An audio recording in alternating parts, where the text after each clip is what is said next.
Alright guys, so for this second half of our 4.2 notes, we are going to continue with more theorems. So the first one for today is called a rational zero theorem, okay?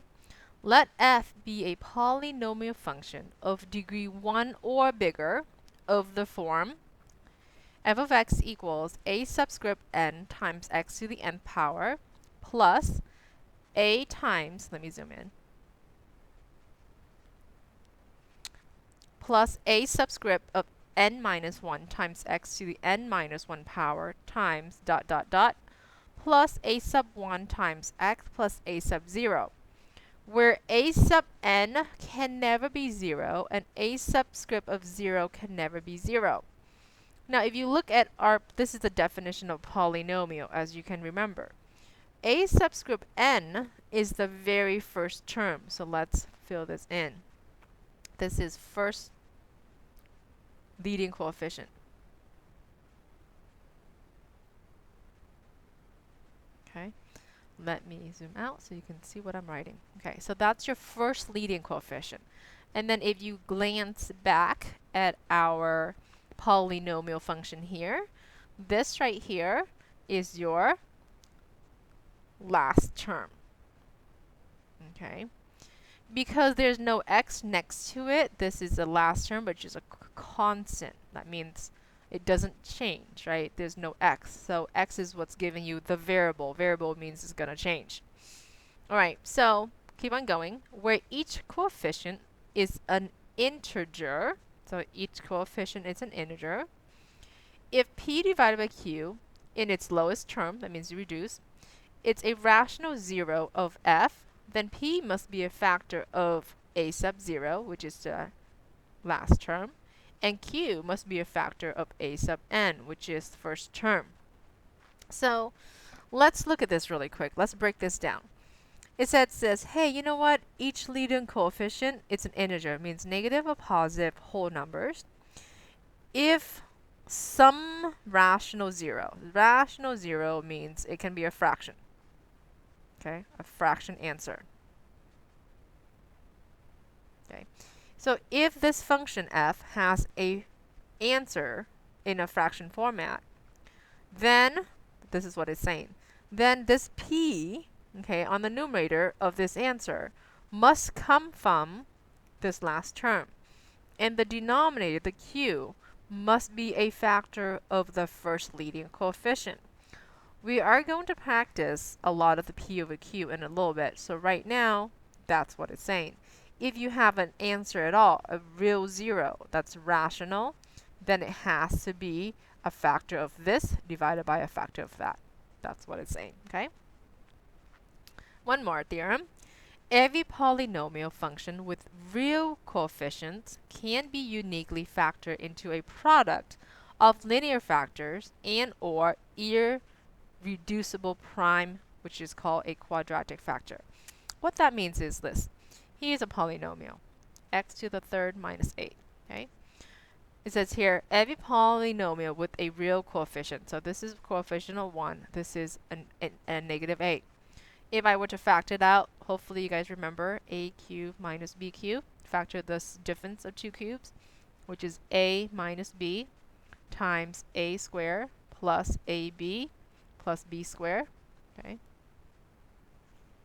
B squared, try to squeeze that in. All right, see that right there? Okay, so this is my a to the third, so this right here can be factored into f of x equals, that's a, which is x, why am I writing a again? X minus 2, okay, times x squared plus 2x, because ab, plus 2 squared, which is 4. So it's saying, hey, you know what? Every polynomial function of real coefficient can be uniquely factored into a product of a linear factor. So this is a linear right here. That's a line because it doesn't have any power other than 1. Or a quadratic that can't be factored any further because it's prime quadratic factor. That means I can't go any further than that. Okay? That's what it means. So next box. A polynomial function of odd degree that has real coefficient has at least one real zero.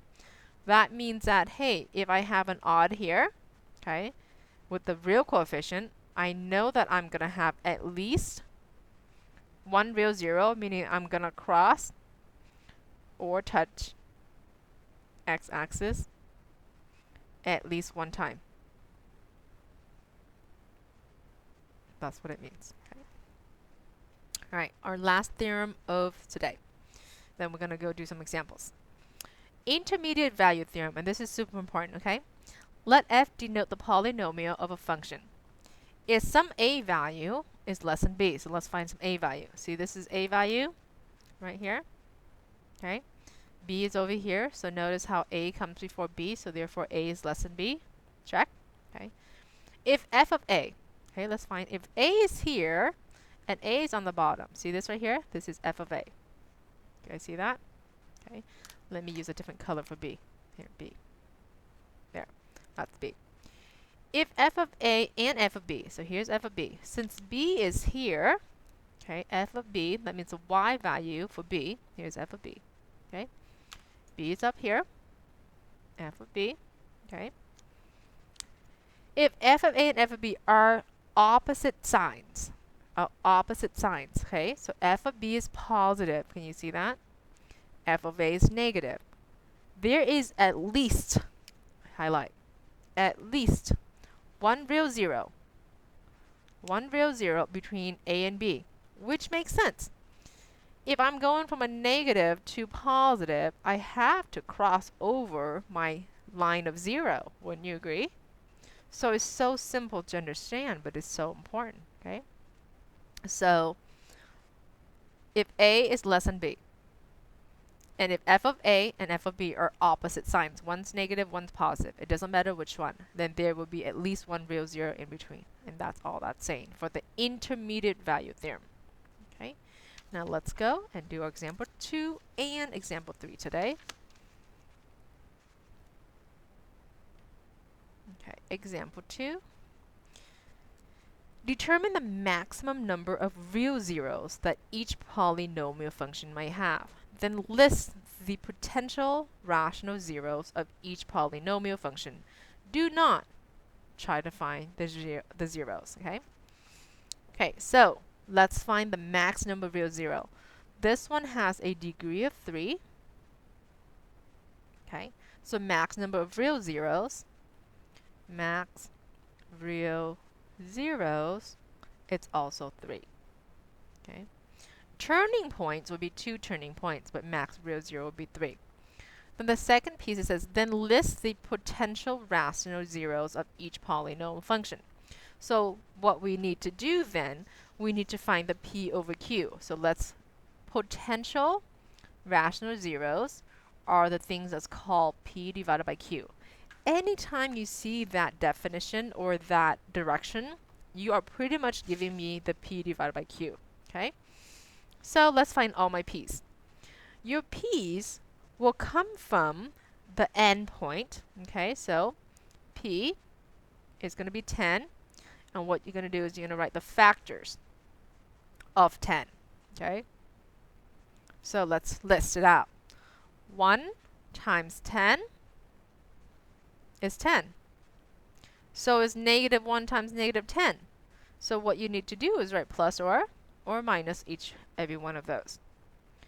Then 2 times 5 is 10. So it's negative 2 and negative 2 and negative 5. So what you do is write negative 2 and positive 2 times negative 5 and positive 5. So these are the factors of 10. Now what we're going to do is we're going to do the q, okay, which is in the front.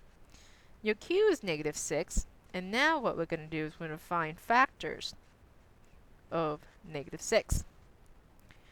So we're going to go, hey, 1 times 6 is 6. Or, not 1 times 6, I'm sorry, negative 1 times positive 6, or positive 6 times negative 1. So all you do is you do plus or minus in the front, and that will cover all your bases, okay? And we also have plus or minus 2 times plus or minus 3. Those are all the factors of 6. Well, it says here, give me all the list of potential rational zeros. Potential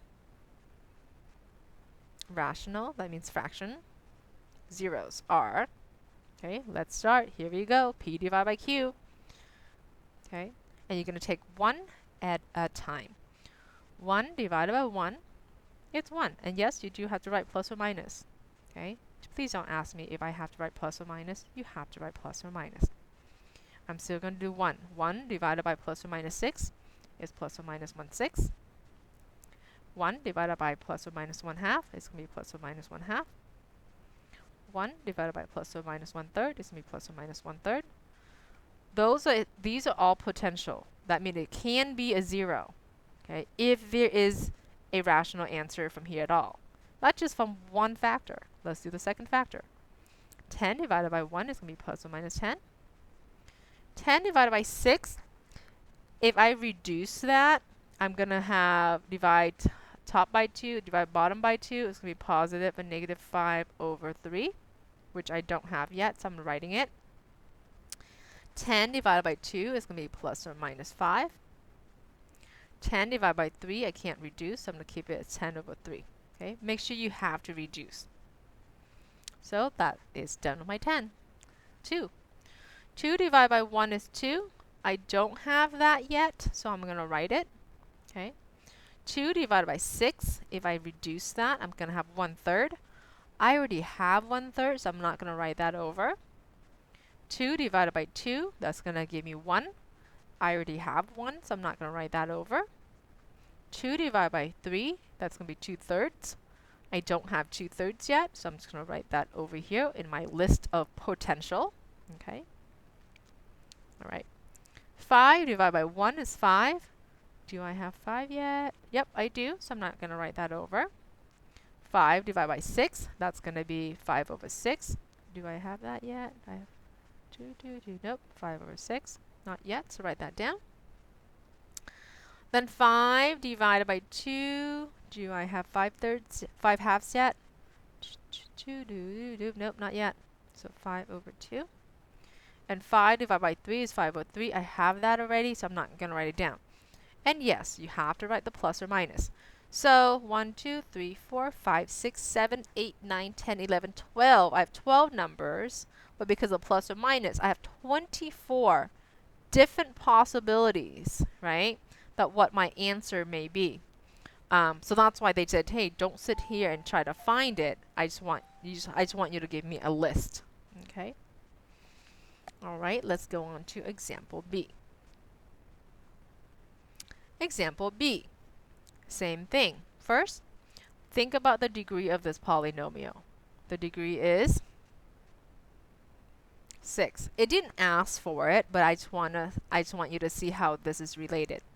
The degree of 6, so max real zeros can be is 6. Okay? That's what it is. Okay, so now let's find your p. Your p is always at the end, so that's what we're going to write. And then now I want you to find all the factors, okay, of negative 16. So we're going to do 1 and 16, so plus or minus 1 and plus or minus 16. Plus or minus 2 and 8. Okay, what else? 16 is, what can we do? 4 times 4, so just 4. Okay, 4 times 4, they're the same numbers, just write out once. Anything else you can think of? That's it, right? All right, your q, it's always going to be in the very front. Since this is 1x to the 6th, my q is 1. Yay! Yay for 1. So factors of 1 is just going to be plus or minus 1. Awesome. I love this. All right. So your job is to make a list of potential rational zeros. Okay, that means your p divided by q. I want you to make a list, and I want you to box it up. And yes, you are to do this on your own. Okay, so hit pause, please. Just do it really fast, and then you can flip over to the next example. Excuse me. Just have to cough. Now that we have done example 1 and 2, this is our last example for this section. Example 3. Find the real zeros of f. Use the real zero to factor f.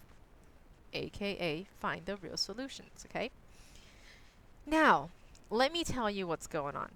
In the years past, I have had students make a list, a potential list, the P over Q, and then by hand test each one of those, okay? But if you remember from this example, okay, this one had like 1, 2, 3, 4, 5, 6, 7, 8, 9, 10, 11, 12, 24 different possibilities. It will take you a very long time to sit here and test 24 different numbers, right? To see which one has a remainder of 0. So this year, what I can do for you is I'm gonna let you use a calculator. So in your homework, in your textbook, if it says find the real zeros of f, okay, you can use your calculator to find one real zero. Do you understand what I'm saying? Not all the real zeros, but one real zero. So what I'm going to spell out for you is you may use a calculator to cheat. Okay? Meaning you can find one, okay, one real zero from your cow. Okay? So that way you don't have to sit here and yank out your hair because you've done 24 numbers or 23 numbers and the last one is the one that works. Okay? Alright, so I'm going to put in x to the 4th. And if you have a calculator, you should follow along because it's so important for you to see how I get the window, right? X squared, x squared plus 4x plus 8. Okay, so what I'm going to do is I'm going to start with the negative 10 and 10 and do zoom fit, okay? I'm always going to start with the standard window and then do zoom fit and see what happens. Alright, so check that out. I have this awesome graph with a lot of positive y and there's no negative y, so I'm going to go ahead and change that a little bit. Looks like my positive y is like in the 10,000, so how about if we go negative 100 to positive 100. Okay, slightly better. It's still too much negative and too much positive, okay? So let's do, how about negative 10 to 10? Okay, looking good, right? Okay, so looking good, but I have a lot of negative x here. Oops, I have a lot of negative x here that I'm not going to use, so I might as well get rid of them. So let's do negative 5 to 5. Okay, that looks so much better. Okay, so from the way that this is, can you see that we have one real zero, two real zeros, and three real zeros? I'm allowing you to cheat. You can find one real zero. So here we go. Second trace, which zero? Which one do you want? This, or that? Eeny, meeny, miny, mo. Just kidding. Let's pick, since I'm over here, let's pick this one. Okay. Hit left bound. That looks like a good spot.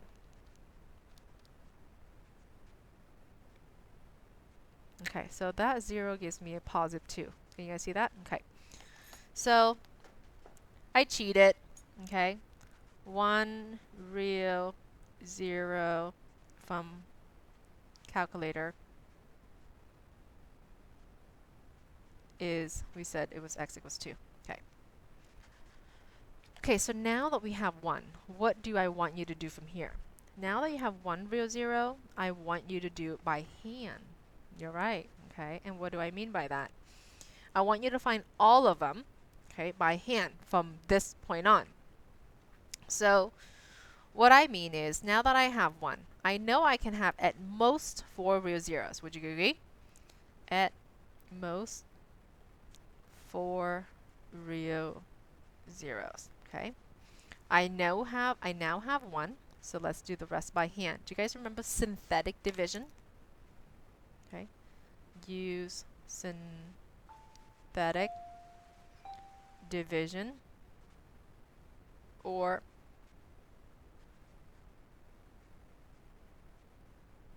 long division. Do you remember this? Okay, synthetic division is when you only use the leading coefficient. So let's check this out.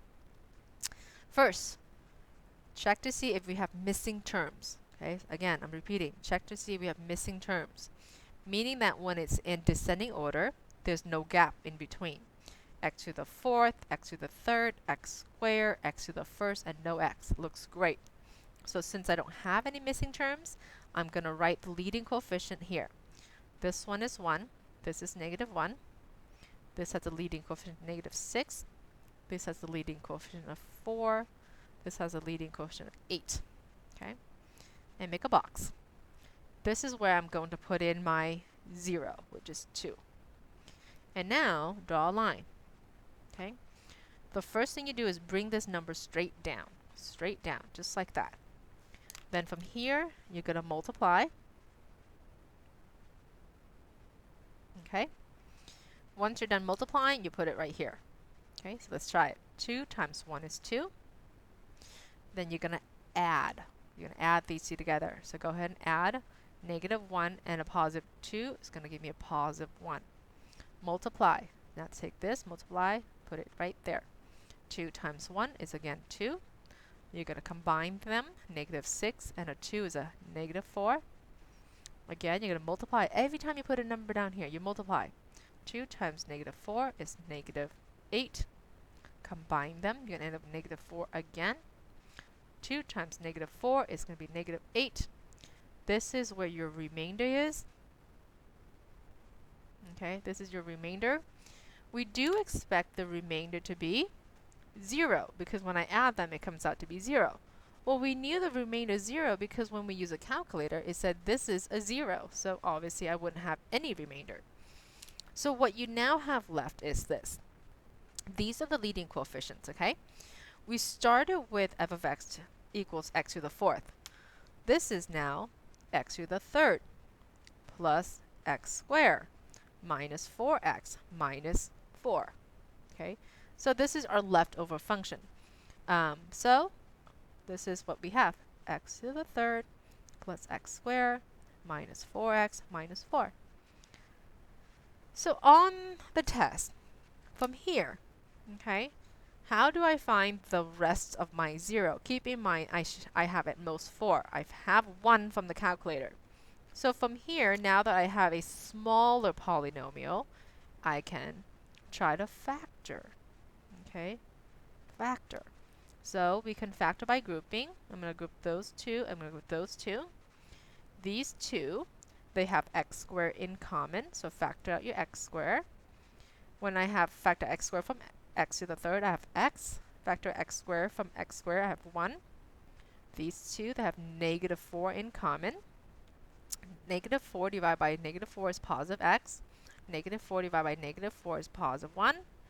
Because I'm trying to solve for the zeros, okay, I'm going to factor out some more and set equal to 0. So set equal to 0.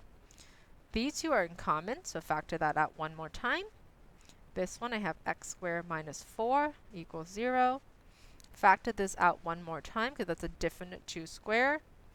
So this is x minus 2 times x plus 2 equals to 0. So here are my zeros. Take each. X plus 1 equals 0. X minus 2 equals 0. X plus 2 equals 0. So my 1, 0 is x minus 1. X plus 2. X minus 2. So let's talk about how many zeros we have. Okay, so the first one, zeros are -1. I have a -2.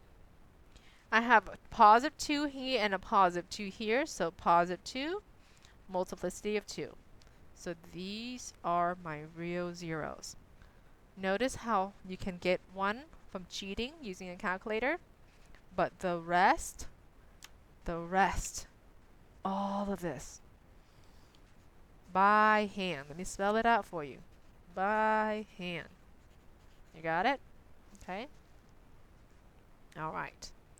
So what I would like for you to try right now, right now, okay, is try to do this on your own. Yes, you can cheat by using the calculator to find one real zero and then use synthetic to do all of that. Okay, try your best. Okay, if you don't understand this, you can ask me in tutorial or in class. Alright, guys? So again, try this on your own. Try on your own. Okay? Alright, have a wonderful day.